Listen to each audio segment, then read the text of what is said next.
Hello, friends, it's me, Bobby Baghead, your Baghead buddy. Now kick back, relax, and listen to some old-time radio classics on Baghead Radio. Enjoy.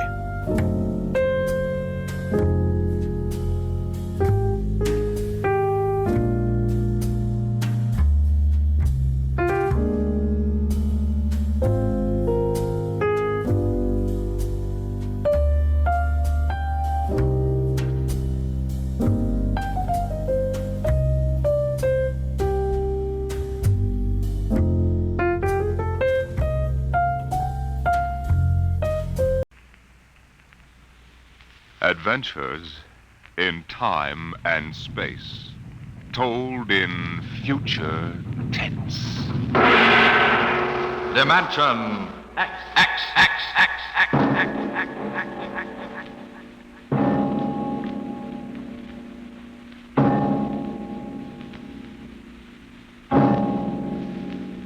The mind of man is still an unprobed field. Within it lie many mysteries still unsolved. But there are men today, psychologists now experimenting with telepathy, hypnosis, thought transference, who believe that in the future we may discover the existence of a force of the mind more powerful than any force the world has ever known. We go ahead now in time some 10 years, and in space to the campus of a small eastern college. The hour is late, and in one of the dark college buildings, two men stand in front of a door that bears the name Professor Arthur Barnhouse, Psychology.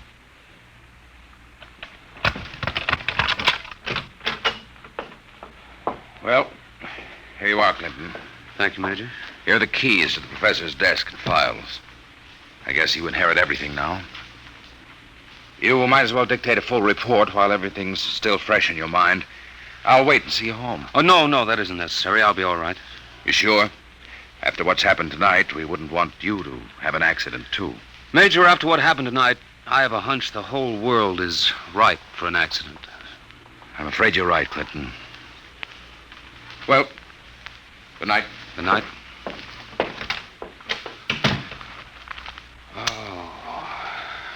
Pull yourself together, Buster. Easy does it. August 21st, 1960. Restricted report from George Clinton to the Secretary of Defense, Secretary of State, the FBI, National Security Board, etc., etc., etc. Subject, the so-called barnhouse effect, and Professor Arthur Barnhouse, who discovered it. I first met the professor 2 years ago in the fall of 1958. He was a professor of psychology here at Wilton College, and I was here on an instructor's fellowship in the psych department. They assigned me to be Barnhouse's assistant, and he needed one. He hardly ever remembered to go to a class, and he didn't seem to do anything else either. For 3 months, I watched him sitting at the desk here in his study. He'd either stare at nothing for hours or fall asleep, nodding over his mess of papers. I couldn't understand it, and it was none of my business. But one day, I thought I'd better give him a shake. What? I said it's 2:15, Professor. Don't you want to go to your 2 o'clock class? Don't you want to mind your own business? I beg your pardon. Sorry, Clinton. Forgive me.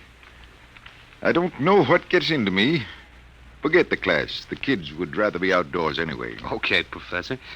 In that case, I'm sorry I woke you up. It's all right. I just can't seem to get my sleeping done at night. Clinton, what do you know about the international situation? Well, I'm no political scientist, if that's what you mean. I read the papers when I have time. Well, that's the way I've always been. Lately, I've had to look into it. I stay up nights looking into it. Professor, I don't want you to take this personally or anything, but... Well, sir, I wonder if you'd mind if I asked to be transferred. You mean you'd rather work with somebody else in the department? Oh, no, sir, it's not that. I think maybe there's a chance for a psychologist to work on that government project. Government project? Oh, yes, that army thing. Yes, sir. They're trying to develop robot pilots for the new fighter rockets so they'll be expendable. Oh, yes. Something else designed to replace men. Yes, sir. And you know, it's a funny thing. The robots work just like human brains. They get overworked or overloaded or something, and they have nervous breakdowns. Now, if I could only find out what drives those electronic brains crazy, why, I'd feel Clinton, that I was...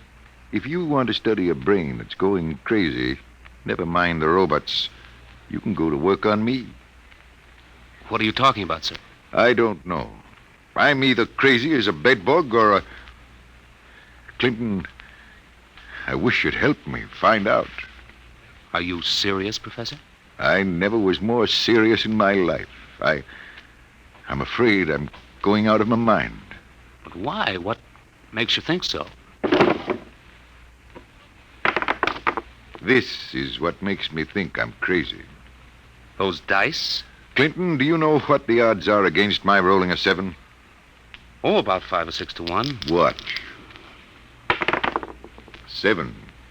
Now, what are the odds against my rolling it again? Twice in a row? Plenty. About 100 to 1, I'd say. Watch.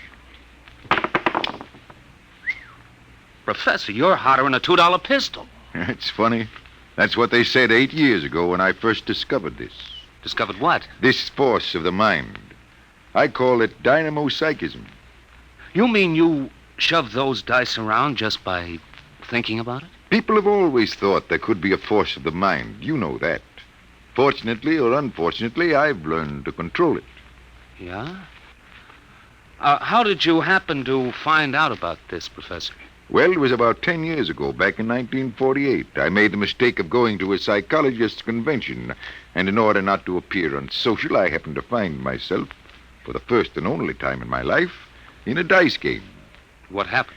I didn't have the faintest idea what was expected of me, and someone told me to roll 7s. So I did. 10 of them. I'll bet you weren't asked back into that game. That night, in my room, I realized that it simply couldn't have been an accident, Clinton. I tried to reconstruct the exact scene, the position of my body, and finally, the thoughts in my mind. And that was what did it. I remembered what had been my train of thought, and I proceeded to roll 7s, not 10 consecutive times, but 50. Brother, there it is again. Professor, can you do anything else? I mean, besides shove dice around? You see that inkwell on my desk? Sure. Watch it. Don't take your eyes off it. If nothing happens, say so, and I shall go quietly, even happily, to the nearest sanitarium. Okay, Professor, shoot. Hey, why, it just blew up. Yes, I'm sorry. I didn't mean to splash ink on your suit. That's okay, Professor. What was that funny noise? Oh, that? The dynamo psychic waves are a little like ultra-high frequency waves. Sometimes, when I turn on the power, they create a kind of static. Listen, Professor, how much power have you got? Could you blow up anything, well, you know, big? I could flatten the Great Wall of China. Boy, you'll make the helio-oxygen bomb look sick. And that's what scares me, Clinton. The thought that maybe I could use this power to save the world. Clinton, you've got to help me. Who, me? Professor, when it comes to international relations, I don't know from where. You'd better get in touch with the State Department. State Department? Yes, they'd be the ones, wouldn't they? Well, you probably want to be getting home now. I'll see you to the door. I could use a breath of fresh air. Okay, Professor. You better stop brooding about this. You get somebody else to do your worrying for you. Yes, you're right. I have been brooding, wondering what to do. Just sitting and staring endlessly at that awful monstrosity across the way. You mean the old bell tower? Yes, I've gotten so I can't stand the sight of it anymore. Professor! Professor, look, what... Well, there's nothing left but a pile of rubble. Oh, my, I didn't really mean to do that. Well, you see, Clinton, it's got to the point where my lightest whim is more dangerous than a blockbuster. Professor, you get in and write that letter to the State Department right now. You packed too much of a wallop.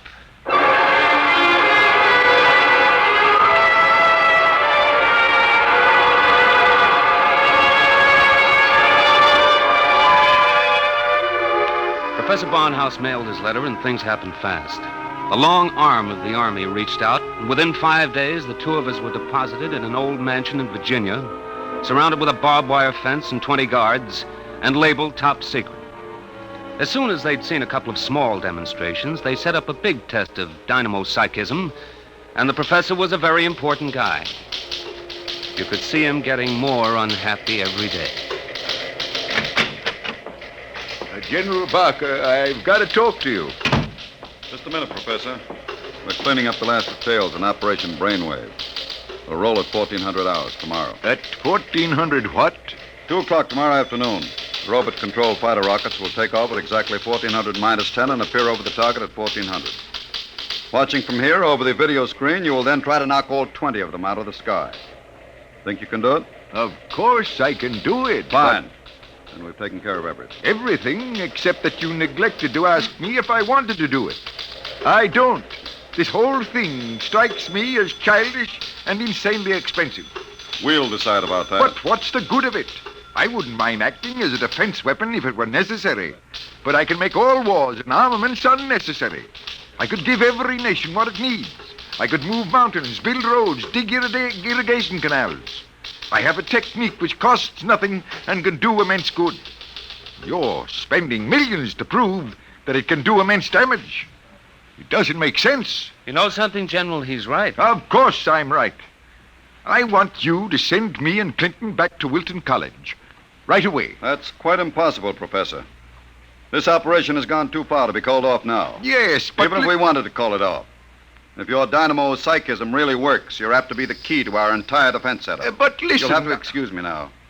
Major Cuthrell and I have to double-check the confidential list of the observers on this end. Have you got it, Major? Yes, General. It's right here.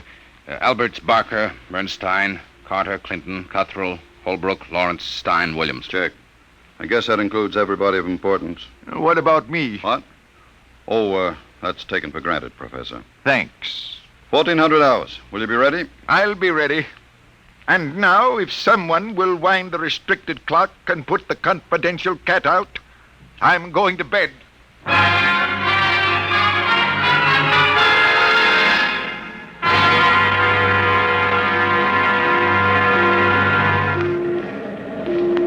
YDR to brainwave control. Observation plane to brainwave control. Come in, please.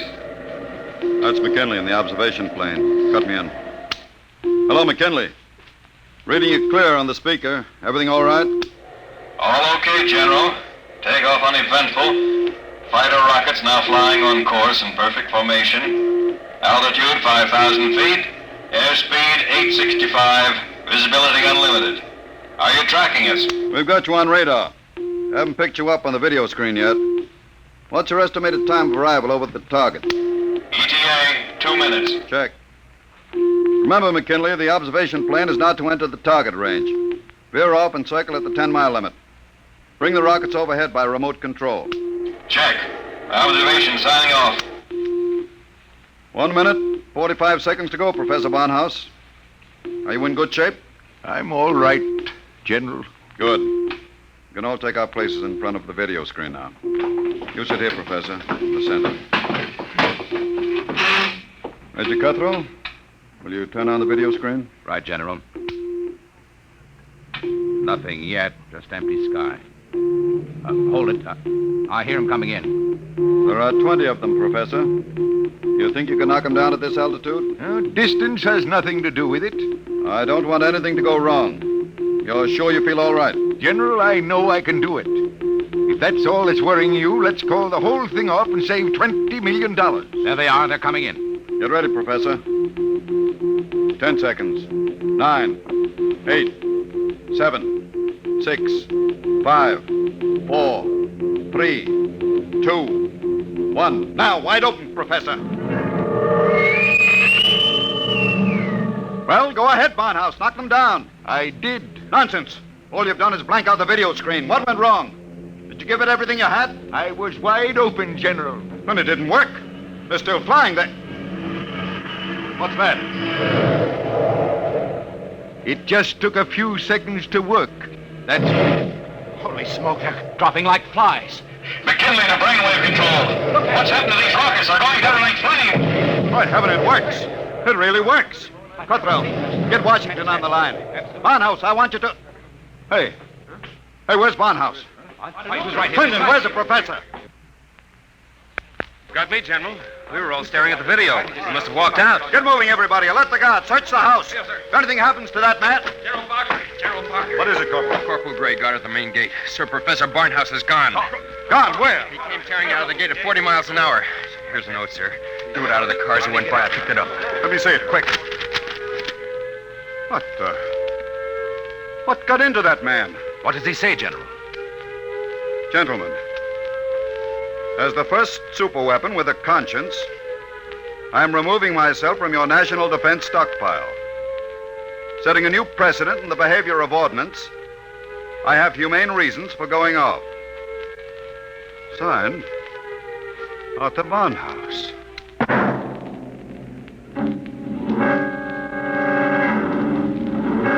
Barnhouse was gone, and within 12 hours, the world was on a spree. The headlines were glorious or terrible, depending on what you think of the things the way they are. Barnhouse flattens helio bomb factory! The dynamo psychic waves reached every corner of the world. In every country, every continent flashed the news of what was happening. Hey, Barnhouse knocks out hidden atomic stockpile in Asia! There was a new kind of war, the war of tattletales. Secret agents of every country hunted for the hidden armaments of their enemies, yelled about them in the newspapers, and immediately there'd be that warning burst of Barnhouse static, followed by... Radio-controlled fleet blown up on secret maneuver! The professor was out to make peace or bust, and nothing like him ever was.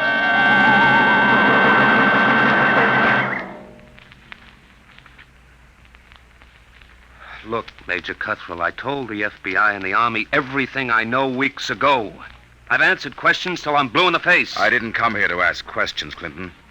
I came to ask for your help. My help? That's right. To find Barnhouse. What if I don't want to? If you're his friend, I think you'd better. Why pick on me? You've got the FBI, the police, and Army intelligence. Why can't you find him yourselves? We're trying. But you know the man well. You could spot him where we wouldn't. And you're the only one who can. Maybe. But why should I? Wherever he is, I think he's doing fine. He's making war impossible, and I like it. So do I. Yes? He's putting you out of a job. That's all right with me. I'll retire to a truck farm with pleasure. Well, then? Look, Clinton, we aren't the only ones in this race. Every country in the world has its best agents out hunting for Barnhouse. Nobody can beat that kind of a manhunt. He seems to be doing all right so far. Sure, but how long do you think he can keep it up? A week? A month? Sooner or later, he'll be spotted. And if the wrong people find him, Clinton, we're done for. You know what kind of weapon this is. Whoever controls the Barnhouse effect can control the world. Well, all right. Suppose they do find him. He'd never give the secret away. Never give it away. Are you out of your mind? Do you think these fellas are playing for marbles? Well, no, but... Read the papers, Clinton. Don't you know what's going on in the rest of the world? Yes, They'll get the secret out of Barnhouse, all right. And what happens to him in the process won't be very pretty. Well, he must realize that, then. He'll never let himself be taken alive. He may not have the choice. And if he doesn't, God help us all. All right. All right, I'm in. Good. Now, do you know anything that you haven't told us? Anything that might give us a lead? Only this. It was addressed to me.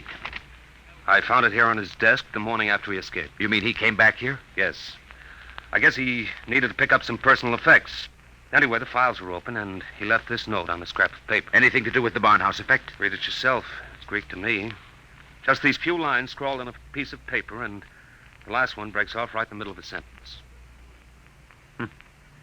This stuff doesn't make any sense at all. You know, from the looks of this, I'm beginning to wonder if the professor isn't going off his rocker. I thought of that, too. All the more reason why we've got to get to him quick. He may be helpless, and the whole world's on his track. Come on, Clinton. We haven't much time.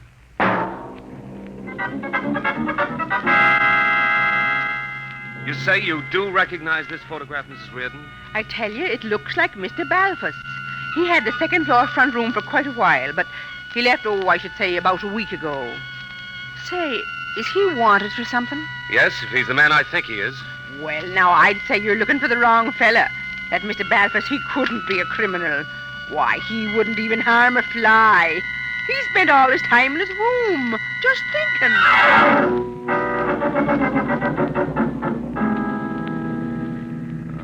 brother, it's hot. What a way to spend an August afternoon, huh, Major? Give my eye teeth to be at Jones Beach. So would I, Corporal. We've got work to do here. Look, sir, we've been cruising around these radio detection cars for a week. Not a sign of barnhouse static. The professor must have run out of things to work on. Well, we'll give him a little more time.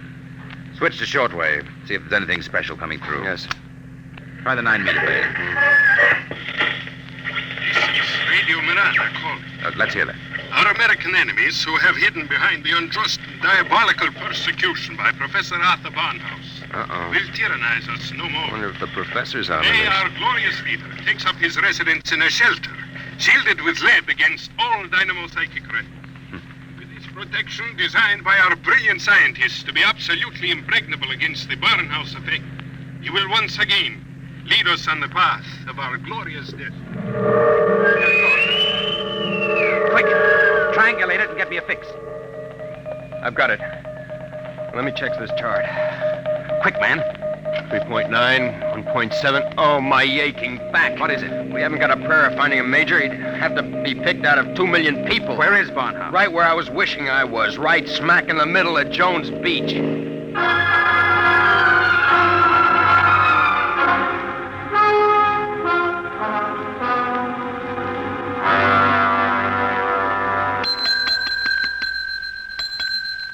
Sorry, gents, we're full. No more rooms tonight. We don't want a room. Do you recognize this picture? Who wants to know? Uncle wants to know. Oh, excuse me. I'm sorry. Yeah, let me see it. Yeah, it looks a lot like room 417. About 5 feet 8, thin, sandy hair, glasses, little scar right across the bridge of his nose. Yeah, that's 417, all right. You mean he's here now? No, not anymore. He checked out 2 days ago, but he couldn't have gone far. What makes you say that? Oh, he looked sick as a dog. Couldn't hardly carry his own bag out. Uh-oh. Like I said to the other fellas, I said he looked like he was on his way to the morgue. What other fellas? Oh, the ones this morning. You're the second pair that's been asking for him.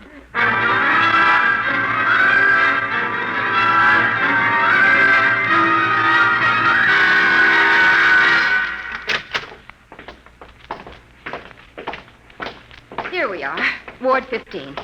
This way, gentlemen. You're sure he's here, nurse? Oh, yes. Thank heaven we're in time. Well, I wasn't on duty when he came in, but one of the other girls told me he'd collapsed in the street. The ambulance brought him in. Poor guy, he must have really had it rough. Oh, here you are. Bed number 78. This is your man. Wait a minute. This isn't Barnhouse. But I was perfectly sure. Oh, wait, let me check his chart. Dismissed 8 p.m. Only an hour ago. Oh, dear, now I remember. Remember what? If he was sick, why did you let him go? Well, 2 of his friends came and took him away. They didn't want him in the charity ward. They said they'd make sure that he was taken care of.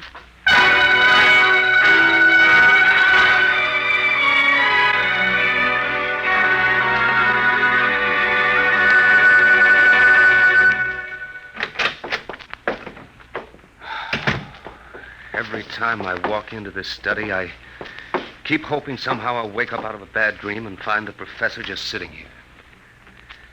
Major, is there anything we haven't covered? Nothing. The police, the FBI, the air patrols, the docks, the railroad stations, everything.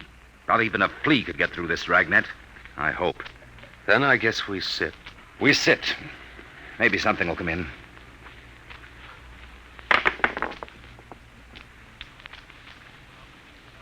Do you have to roll those dice? I'm sorry. I wasn't thinking. An hour. That's what's driving me crazy. 1 hour sooner and he'd have been in our hand, not theirs. I know. Well, maybe he's still all right. How can he be all right? He's in the hands of a foreign power. We don't know that for sure. The professor was a likable little guy. He couldn't have lasted this long if he hadn't found some friends. Maybe they came and took him away. Well, grab that. Hello? Yes? Clinton, is that you? Professor Barnhouse. Clinton, they've got me. Who's got you? Where are you, Professor? I don't know. They said something about taking me to an airport. An airport? Which one? Listen, Clinton, I've got to tell you. The inkwell. What are you talking about? Remember the inkwell? Professor. Professor Barnhouse. Operator. Your call, please. Operator, that caller just came in here. Can you trace it? I'm sorry, sir, but I'm afraid it's too late. Your party has been disconnected.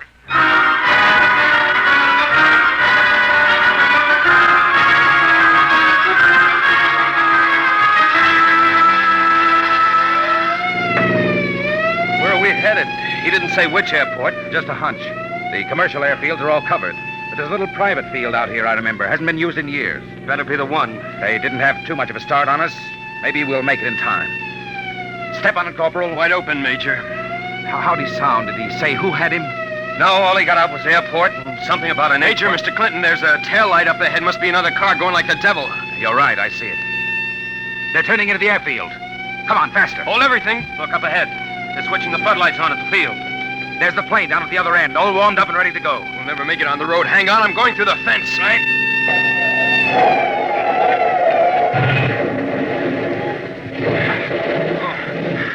Cal, what's the matter? Get going. Sorry, sir. Must have cracked the axle. They're taking off. Get out the submachine gun. You can't. Barnhouse is in that plane. You'll kill him. We've got to take that chance. That plane's headed straight for us. Hit the dirt. Get that gun working, Corporal. Aim for the propeller.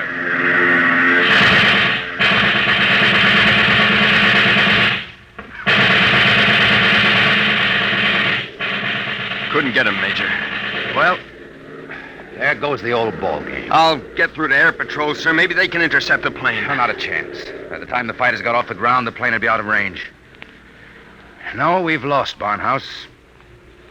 Nothing can save us now. Hey, what?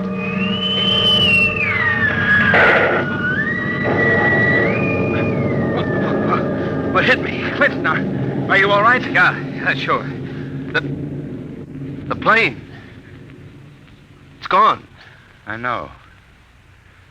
Barnhouse blew it right out of the sky. He wouldn't let himself be taken alive. Boy, he really did it the hard way. Poor guy. He shouldn't have had to be a hero. All he ever wanted was peace. Peace? What's that? Now the arms race will start all over again.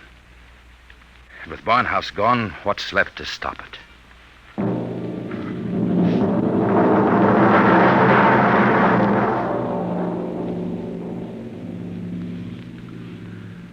So they brought me back here to the professor's old study to dictate this report.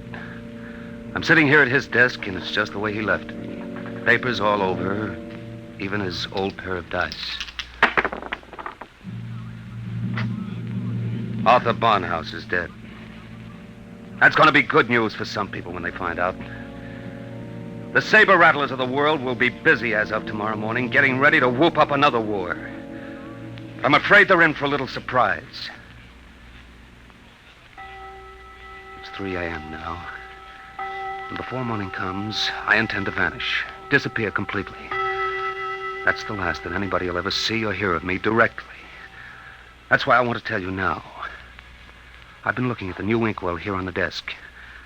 The professor's last words were something about an inkwell. And in it I found a little scrap of paper. Just a few words, but they complete the note I showed the major. The note that didn't make any sense. The whole thing makes sense now. Professor Barnhouse may be dead. But you haven't heard the last of the Barnhouse effect. Not yet. I've been experimenting while I've been talking to you. And now the time has come for me to say goodbye. You see, I've just rolled my 50th consecutive 7.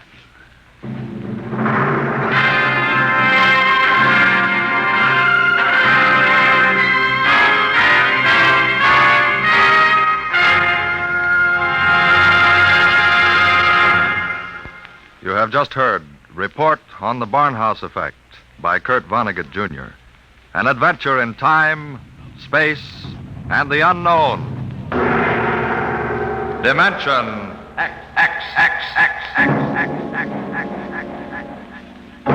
Next week, the strange story of the interspace rocket Star Cloud, which vanished mysteriously behind the Great Galactic Barrier in the year 1986. What happened to it and to its crew? We'll tell you next week.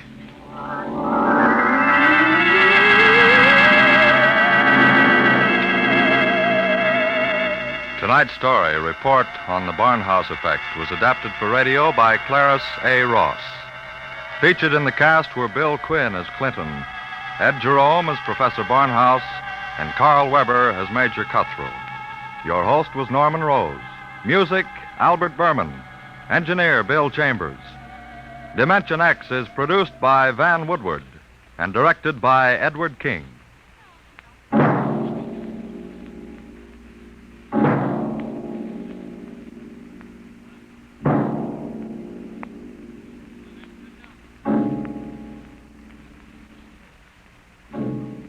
Tomorrow, hear Sam Spade. Now it's Truth or Consequences on NBC.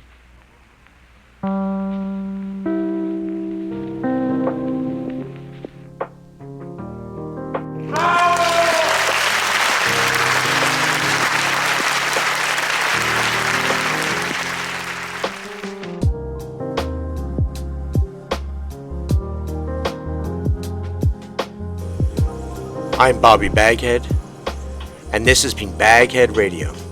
I hope you've enjoyed. Please like, click, and subscribe. Stay tuned for more.